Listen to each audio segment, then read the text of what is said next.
This quick overview is going to be about two things: the state of forests, the state of our maintenance of nature on the one hand, and then the total addressable market for a product like OFP on the other hand.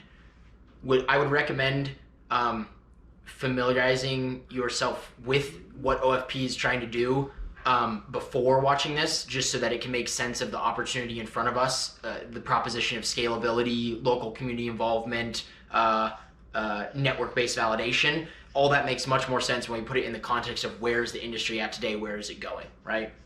So we're going to be talking about a couple of sad topics to start, which is kind of the current state of play. So state of play, as it stands today, I always like to bring this up to kind of level out the discussion. On average, from 2010 to 2020, we lost 4.7 million hectares of forest, usually tropical forest, that tends to be the trend, forest, on an annual basis over 10 years. So that totals to be 47 million hectares of forests lost on a decade. This number has come down. The last 3 decades were progressively higher numbers, but these are still a huge amount of nature, species, science, CRISPR, anybody, and for the climate context, carbon and other benefits like the quality of water, the quality of air, drought, desertification, things like this. All of that is tied into this statistic right here. So first big takeaway is this is what was the case from 2010 to 2020. Before, the number from 2000 to 2010 was 51 million hectares. So it's gone down by 4 million. The point that the takeaway here is, with all of the existing systems we have to do forest verification and accreditation, this is what the existing systems are spitting out as a net result of being in play, right? Most people from the outside would look at that and say, that's not gonna make it, right, NGMI, because even if the existing system has a business model, and even if there is legitimacy and trust in this existing system, if this is the result, negative 47 million hectares a decade, negative roughly 4.7 million hectares a year, that system's going against the grain. It's not going to be able to actually flip the script and go net positive, which is what we're trying to do. So that's that state of play. The other state of play has to do on the level of biodiversity, and different biodiversity hotspots. And some of the data surrounding the loss of biodiversity around the world is extremely alarming. On the level of species extinction every year, on the level of the loss of certain key environments that give way to cancer medications and things like that. This also is a spiraling problem that there is no clear fix or clear solution for. So the reason this is important is because when we start the conversation, a lot of times the conversation when we're talking about the future of forests is as if we're standing on neutral ground. I don't think the data suggests that we're standing on neutral ground. I think the data very clearly showing that the existing system is failing. It's not working. And at the current state of play, the existing system is not going to leave almost any forests in 20 to 50 years. And by extension, increased desertification, increased water scarcity, species extinction, loss of unique natural assets that are used for science, medicine, things like that. That's how the conversation starts. We're in a hole. We need to get out of the hole. Okay. Second part of this then is the positive side of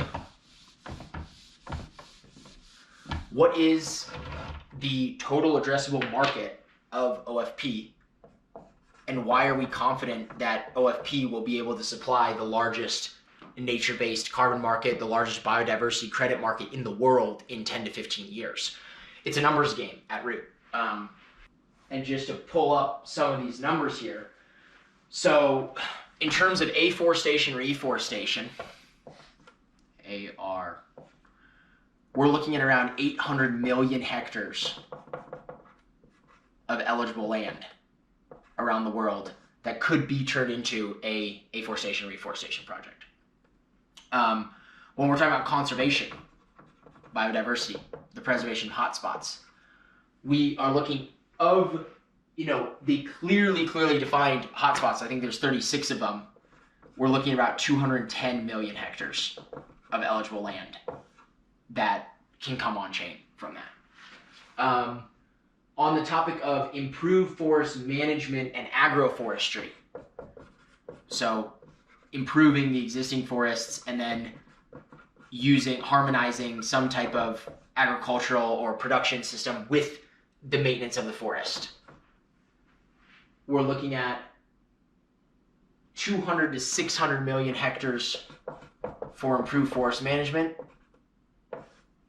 And we're looking at about 650 million hectares available for agroforestry.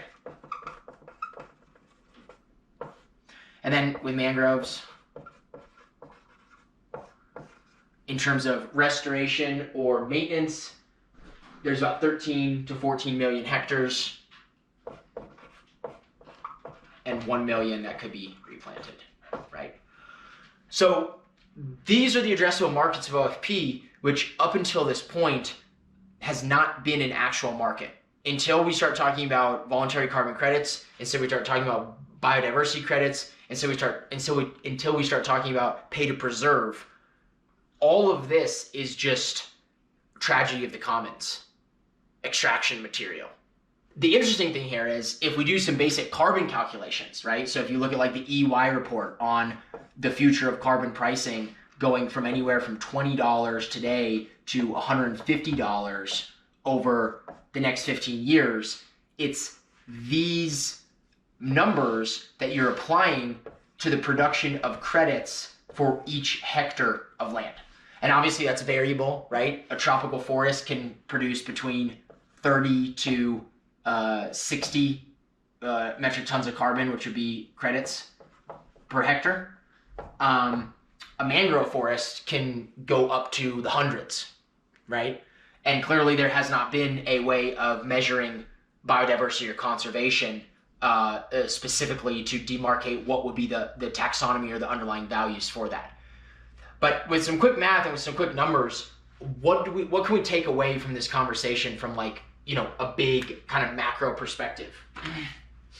What we take away from this conversation is that we have an existing amount of natural capital, of natural assets out there in the world, and the trend is the decay of these natural assets. And that's been the trend, going on for a very, very long time. And if you imagine decay being, the filling up of this circle, and these assets are getting, cut down for palm oil and, other types of purposes, substances, farming, et cetera, this is the trend eating this natural asset class. And our eraser is the existing system's ability to prevent this trend. So for every column that's coming down, the existing system is able to take away something about that much for every column that continues to come down. And in this environment of where we're in, we still have all of this and all of what's been lost as an addressable market for a system that can actually flip this script and improve this.